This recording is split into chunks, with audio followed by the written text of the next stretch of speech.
In triangle DEF, DE is equal to 8 centimetres, EF is equal to 12 centimetres, and the sine of E is equal to 2/3. Calculate the area of triangle DEF. Look at your formula sheet. You are given the formula for area of a triangle. This is a straightforward substitution. So stop the video and go and have a shot. So what you get in the formula sheet is area of a triangle is A equals a half AB sine C. Now what you need to remember is it's just the two sides that make this angle, okay?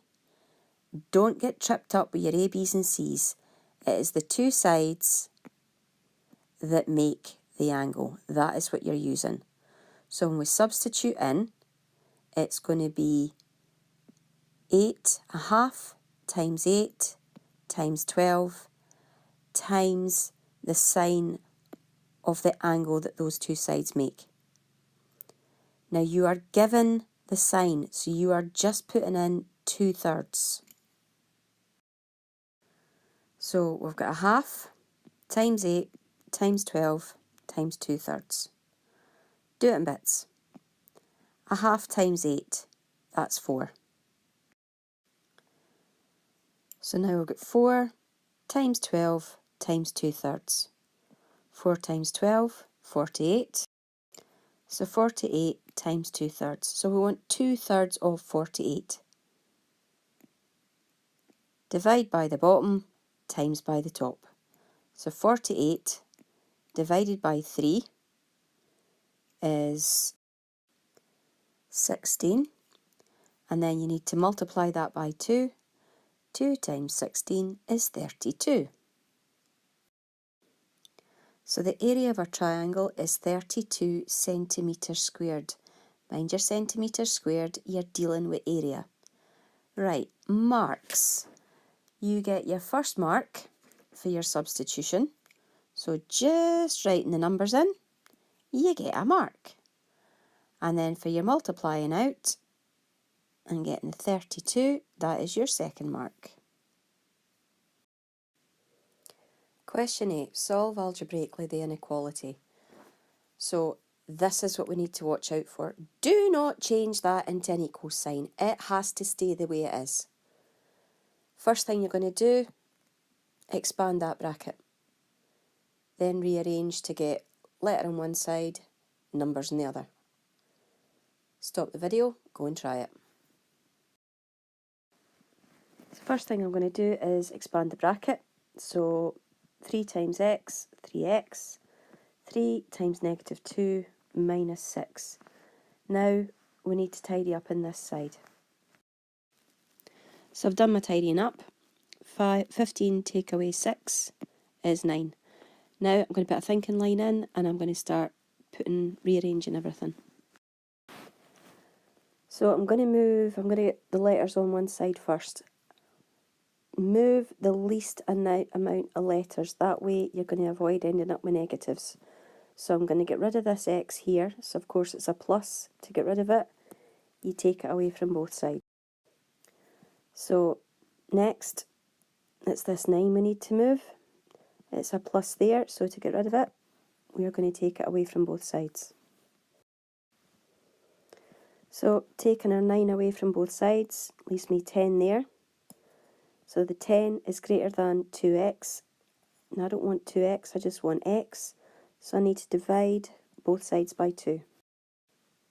So final answer, 5 is greater than x. Right, so marking scheme. You get a mark for expanding your bracket properly. Your next one comes when you get down to here. And then your final mark is for your 5 is greater than x.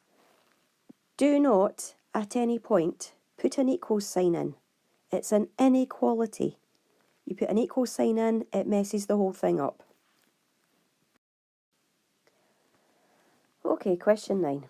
In the diagram shown below, ABE is a tangent to the circle centre 0. Angle DBE is 58 degrees. Calculate the size of angle CAB. So CAB, it is highlighted for you. Clues in there. Tangent. What do we know about tangents? Where you've got a tangent, and you're told it's ABE, this line here, where it touches a circle, if we have a radius coming down to it, it hits the tangent at a 90-degree angle. So that's your starting off point, your clue. Remember as well the two types of triangles that we get inside circles when we are either drawing them by a diameter. If we're using a diameter, it creates a right angled triangle. There. Here's your right angle. You also have isosceles triangles. You get them when you use two radii and a chord. So if you've got a centre there, any line that goes from the centre to the outside is a radius. So you have an isosceles triangle there and another isosceles triangle there. That's your clues, that's what you need to use. Stop the video, go and have a go. So there's a couple of ways we can do this. I'm going to do both. Angles in a triangle add up to 180 degrees. This is the fact that we're going to use. So looking at this, I'm going to use this triangle here. And the first way to do it. So if I can find this angle and this angle, I add them up, I take them away from 180 to get this one. So let's have a wee lookie. What have we got here? We have got a radius and we have got a tangent. Therefore, this angle here is right angled. Mark it in. So we know that this is a right angle. That leaves us this one here to find. So let's work this backwards and see how we can figure out how to get this angle here. Okay, we are on a straight line. Angles in a straight line add up to 180 degrees. So if we can find this angle, we can work out this one. How can we work out this one?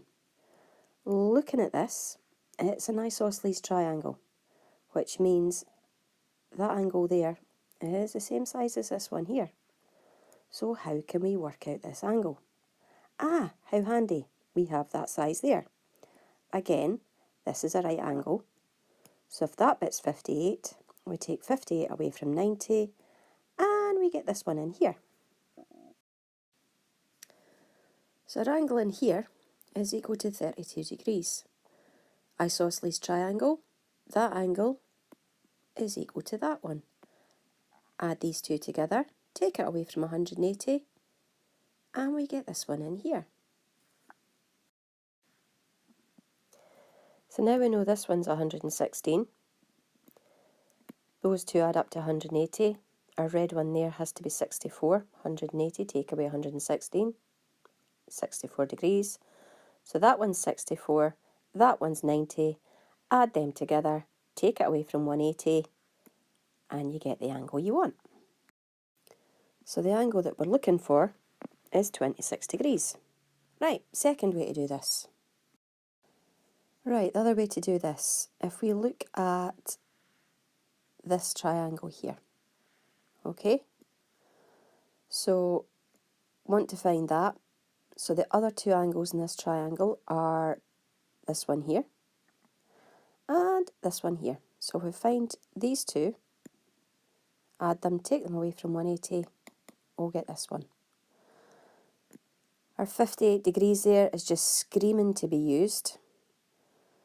And as I said, this is an isosceles triangle.